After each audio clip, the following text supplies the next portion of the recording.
Hello and welcome to the Basis Gamer. My name is Adam, and today I will be starting a new series on my channel called How to Play Frostgrave.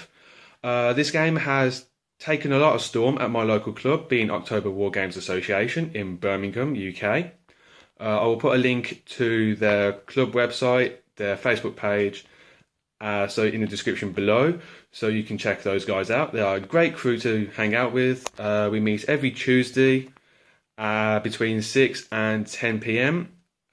So that'd be great to see you there if you do come along. So today, this video is for Frostgrave. It will be an ongoing series, and this episode will be based on how to get into it. So without further ado, I will roll the credits and I'll see you in a minute.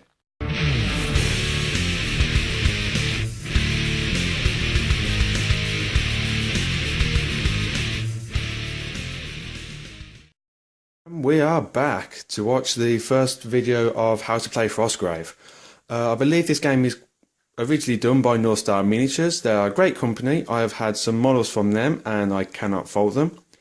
You can find this game in All Goods independent stockists. You can find it on Warlord Games, who are another great company to work for and to visit as well. You will need the rulebook, which is here. You will also need some D20 dice, some pen and paper. So the next thing you will need to play with for this game is D20 sided dice. I picked up these from a war game show, which cost me £2.50 for a set of 5. However, you can find these on eBay or the good independent stockists. That one I've had lying around for years, but it's D20 sided dice, so I stuck it in, whatever. You will need some of those. For the most part, you'll only need about 3 or 4, but I choose to have a little bit extra because it helps me remember certain things I've done. Over here, I use a notebook and pen to keep track of all my spells I've cast, to add up all the loot I've received, EXP and whatnot, so you will need that. At the end of the game, you will add up all the things you've done and you'll get EXP based on that. However, that will come into play a bit later on in the series. So, the main rulebook. Excuse me. You can find this book for around £14.99, £15. I picked this up for about that at a war game show, as I was with some friends at the time. The book is around 100 and so pages, and it will teach you how to play Frostgrave. It does include all special rules for the game, and we'll dive right into that. Okay, so at the start of the book there is a foreword which is telling you a little bit about how Frostgrave came around, and I have to be honest, it's a very good mini story, as I call it, but there's probably a better word for that, but it's very interesting for me. The book is actually 131 pages long, which does include on how to play the campaign, on how to create a wizard, spells you can choose, leveling up, counting treasure, and all manner of things.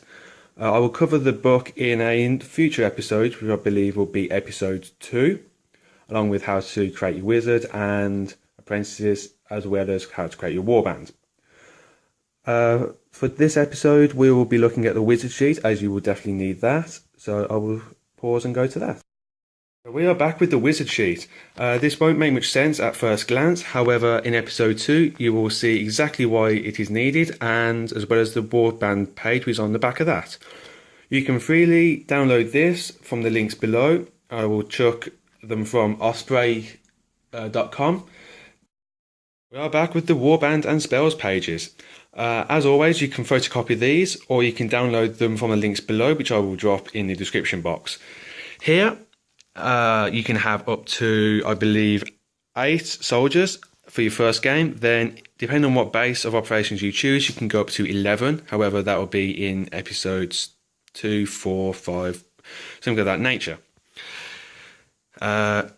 Here you write in what name. Here there is the soldier page. We'll focus on the first slot, as all of them are the same.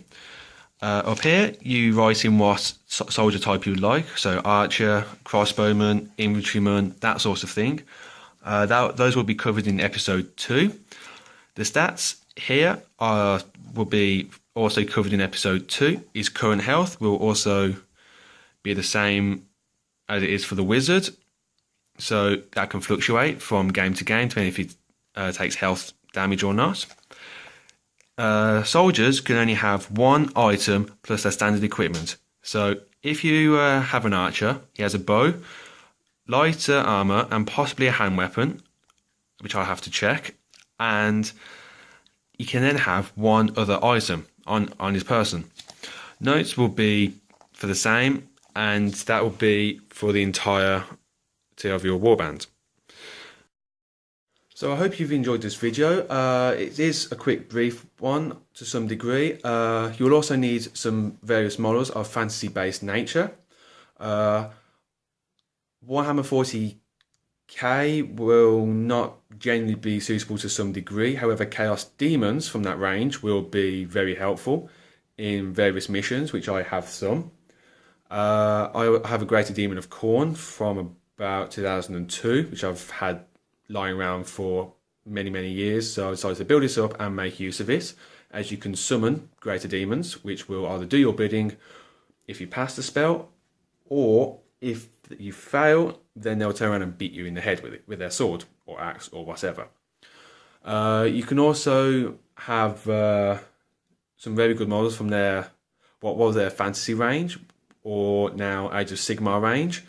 I have some old Tomb Kings, and if you remember, there was a giant bone giant with 2 swords, or some of that nature. That will also be very handy, as you can summon large constructs, which the bone giant kind of is. So that'll be very useful. Depending on what kind of warband you're going for, different models will be different for you. I'm going with, personally, I have a necromancer, so really a zombie, Tomb King, vampire count sort of theme is what I'm going for with my wizard. The warbands you can either have as a theme if you choose, or as a mixed band of ragtag people, as I have done, because it makes more sense for me to do it that way. So I have a random dwarf with a crossbow. I have a few Tomb King people with swords, shields, that sort of thing. So in my mind, it's just raise them from the dead, which makes some sort of sense. I have some archers. I have some demon imps and things which I can cast to summon to fight for me and things like that. However, those will be featured in another episode. I believe I would do that in episode 2, where I will start to show off some of my own work. So you can see what sorts of models I have and then sort of idea you can go for. So thank you very much for watching that. If you've liked this video, then please give me a like and subscribe if you would like to do that. I'd be very grateful. I would be very grateful rather. And if you'd like to share this video with others who are looking into playing Frostgrave, then that'd be really great as well, because I will carry on doing these. So that'd be great. I will see you next time. Thank you very much.